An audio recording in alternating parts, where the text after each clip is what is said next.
Au jour le jour. Avec Hatem Bouriel.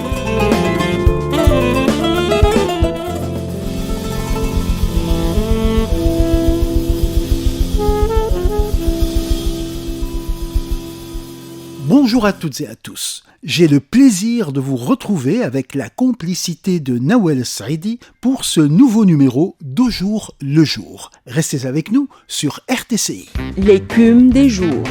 Je voudrais vous emmener du côté de Souk Trok. Souk Trok se trouve en plein cœur de la Médina de Tunis et topologiquement, il marque le quartier ottoman du XVIIe siècle. Et ce Souk Trok était historiquement un souk où il y avait des tailleurs turcs qui travaillaient pour les Ottomans présents dans la ville et pour les familles qui étaient liées à cette présence ottomane. Souk Trok a changé de vocation à plusieurs reprises. Il a été un lieu, par exemple, où au milieu du XXe siècle, on vendait des meubles et ce n'est que plus tard qu'il a été intégré au souk touristique de Tunis. Aller à Souk Trok, cela permet de passer par la mosquée Zitouna et également de passer par le souk des parfumeurs et celui des bijoutiers pour arriver du côté des grandes mosquées ottomanes à l'image de la mosquée Youssef Dey et de la mosquée Hamouda Besha. Souk Trok, le souk des Turcs littéralement, qui se trouve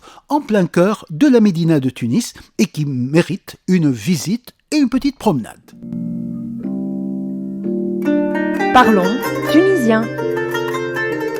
Dans notre chronique Parler tunisien, nous allons nous intéresser à une expression qui désigne le poisson. Dans certaines familles, on ne prononce pas le nom poisson, c'est-à-dire que ce terme de hout qui désigne le poisson, eh bien, il n'est pas prononcé et on va agir par périphrase pour le signifier. Ainsi, au lieu de dire poisson, au lieu de dire hout, on dira wild bhar, c'est-à-dire l'enfant de la mer, ce qui est pêché dans la mer. Et cette périphrase permet, elle est tout à fait comprise, de désigner le poisson. Ainsi maintenant, vous le saurez, lorsque quelqu'un dira devant vous qu'il va faire l'acquisition de wild bhar au marché, eh bien, sachez qu'il parle effectivement du poisson sous toutes ses variétés. Wild bhar, le poisson, une expression tunisienne à retenir.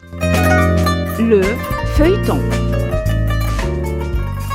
Nous terminons notre feuilleton dans la maison traditionnelle avec la srifa. La srifa qui en fait est le seuil de la maison. C'est le corridor, le vestibule qui permet d'accéder à la maison. Et la fonction de cette srifa qui se trouve immédiatement après la porte, eh bien, généralement, c'est celle d'un sas. C'est-à-dire que lorsque vous entrez dans une srifa, eh bien, devant vous, vous allez voir une autre porte qui est généralement fermée et qui cache la cour centrale de la maison. Et cette cour centrale, eh bien, on va pouvoir y accéder en traversant la deuxième porte, celle qui suit la srifa, pour pouvoir se retrouver au milieu de ce que nous appelons wust dar, c'est-à-dire le milieu de la maison littéralement. Mais pour cela, il faut commencer par passer par la srifa. À bientôt sur RTCI en vous invitant à cueillir le jour nouveau qui se présente. Au jour le jour.